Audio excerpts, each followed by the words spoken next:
In this video, I'm gonna tell you all about Verona, everything you need to know to plan your trip to Verona in Italy, how to get there, which cities are closest to Verona, where to stay in Verona, what's the best location, how to stay close to all the sites, and which are the must-see sites and walks that you can't miss when you're on your trip to Verona, guys. So, as always, don't forget to give us a like. That thumbs up is very important to us, so click that thumbs up button, subscribe to the channel, and let's go!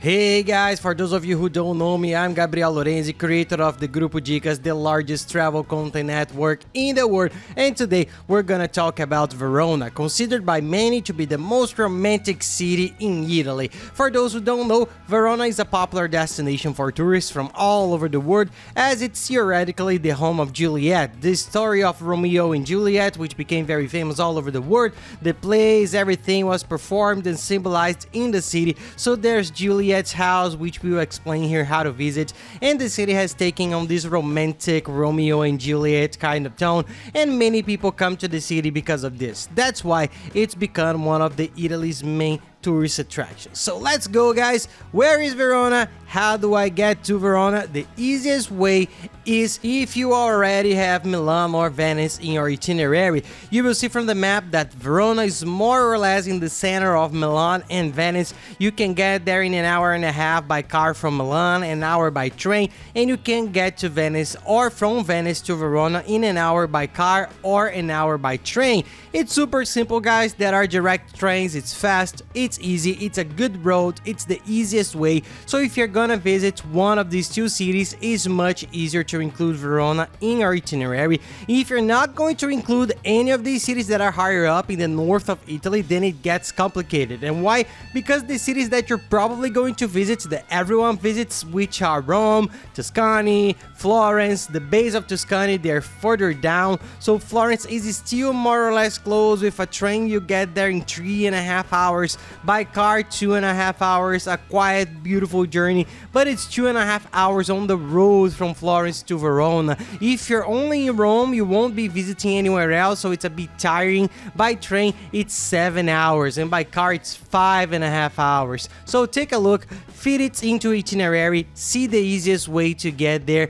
and see if you can go or not to Verona that way. Generally speaking, transportation in Italy, guys, the train works very well. I'll leave all the links we use it to plan our trip below in the description of the video and in the first fixed comment. One of them is the Train Finder. It's a very good website. It's the biggest European website for you to search all the train routes available. It's where we always shop. It's the safest and best place for you to research too. So go there, play around, check out the routes. It'll help you a lot. And if you choose to rent a car, which many people do in Italy, it's an incredible trip. Also use the price comparator. It's the golden tip for saving on transportation in Italy, and I'll leave it here in the description of the video too. It's a website that compares the prices of all car rental companies and shows you the best option, guys. So take a look and you will save a lot on your transportation. And now let's talk about where to stay in Verona. It's not such a difficult task because Verona is a medium-sized city, but the tourist center is very concentrated. From the map, you can easily see that the main area is the area inside the belly of the river. It's a very famous river too. It's one of the tours we recommend that you take. So if you stay in this headland over there, more or less in this region that you can see outlined here in the video, you'll be close to all the main tourist attractions, Juliet's house, Piazza delle Erbe, which is one of the most beautiful squares in Verona. The other main square, everything is close by, you can do everything on foot, and if you stay in this location, I'll leave you with a description of the hotel we stayed in, which was very good. The view practically overlooked Piazza delle Erbe. It was close to Casa Giulietta, a sensational hotel with very good value for money. We got a very good price on it. Take a look, see how much it is for your trip, and also the link with the map. We'll leave this map here for you to search for hotels in the best tourist area in Verona. The tip, guys, for for saving money on hotels in Verona compared to other cities in Italy, Verona is considerably cheaper to stay in. It's cheaper than other places, and one tip to save even more is to book in advance. This applies anywhere in the world, especially Italy. The earlier you book your hotel, the cheaper you're gonna pay. So what tip do we have for you? Enter this link and we'll explain everything below. Search through this hotel finder because it has free cancellation deals with all the hotels, because it's the biggest in the world, because it has its very strong negotiations. They are able to give you free cancellation. So you're in, you see a good price, book it. And if you need to cancel for any reason, it's one click. You can cancel without any bureaucracy. But take a look, because it helps a lot. It's a strategy that saves us a lot on hotels for trips for all over the world, guys. Now that you know how to get there, how to get around, and where to stay, let's talk about the sites. The first tip, we're going to give you a very nice tip to start your tour of Verona, guys, which is a free tourist guide to the city. What's that? Who's going to do that for free? There's a great website where we buy almost all the tickets, excursions, and tours there, and they always have in the main cities in Europe free tours, they call them, which are free tours really. So you go there, I'm going to leave the link here too to the tours website. Go there, type in Verona, you'll see all the tours there in Verona. There will be a free tour there. If you book it, it's free, and you will have a guide there on the day who will show you the whole city. It really takes 1 or 2 hours. He'll tell you the history of everything. He'll show you all the architecture, the history of the Basilica, the square, Juliet's house. It's very nice to get a first overview of the city, and it's free. Of course, at the end, you will see that everyone tips the guide because no one likes to work for free, right? They do it to try to sell the service, to attract attention. So if you think it's nice, tip 15 or 20 euros. But it's a nice tour, so you can understand the history of the place first. And now on the most popular tourist attraction in Verona, which is Juliet's house. Juliet's house is in Piazza delle Erbe, next to Derby Square, which is the second most important and famous square in Verona. You won't have any trouble getting there or seeing it. It's a very nice house, guys. It has several floors. You go up, there's the balcony where Juliet used it to stand, proclaiming or chatting, having fun with Romeo. So it's a very symbolic balcony, but it's small. You will see that everyone's crammed in there trying to take a picture. Usually the couple stays, most often the man, but usually it's also 2 men, 2 women, whoever, friends, okay?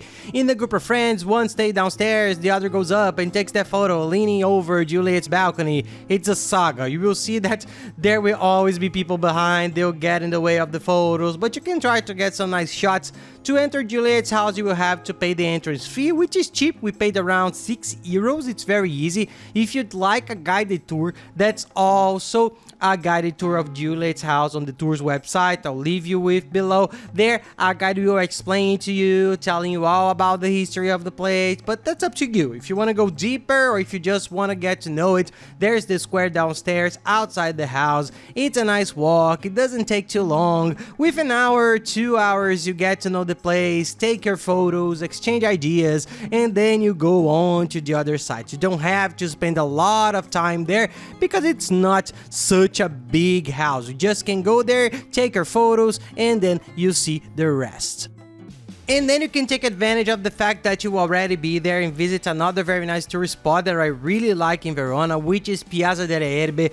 This is what they call the Erbe Square, and it's a very nice square with lots of restaurants and cafes. If it's lunchtime, have lunch in one of those restaurants around there. The restaurants in these squares tend to be a little bit more expensive than the ones that are a little bit 3 blocks into the city. Their prices are half the price, the dishes, but I think it's a nice experience to eat there in those restaurants that overlook the square. It's a sightseeing tour that I think it's worth investing in. And another very iconic tourist attraction in Verona, guys, is the Verona Arena, which is very similar to the Colosseum. Everyone who looks at it reminded of the Colosseum in a smaller, much smaller version. It's a bit different. Those who go to Rome and go there end up comparing and noticing that the Colosseum in Rome really is much bigger.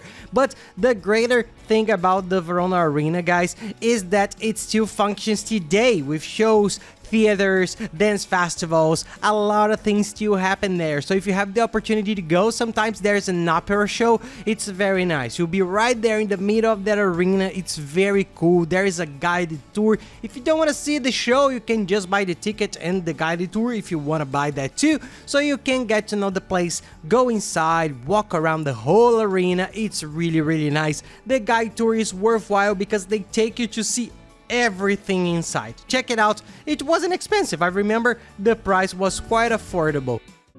Another famous square there is Piazza Bra. You will see that in Italy every city has 1, 2 or 3 famous squares that become tourist attractions.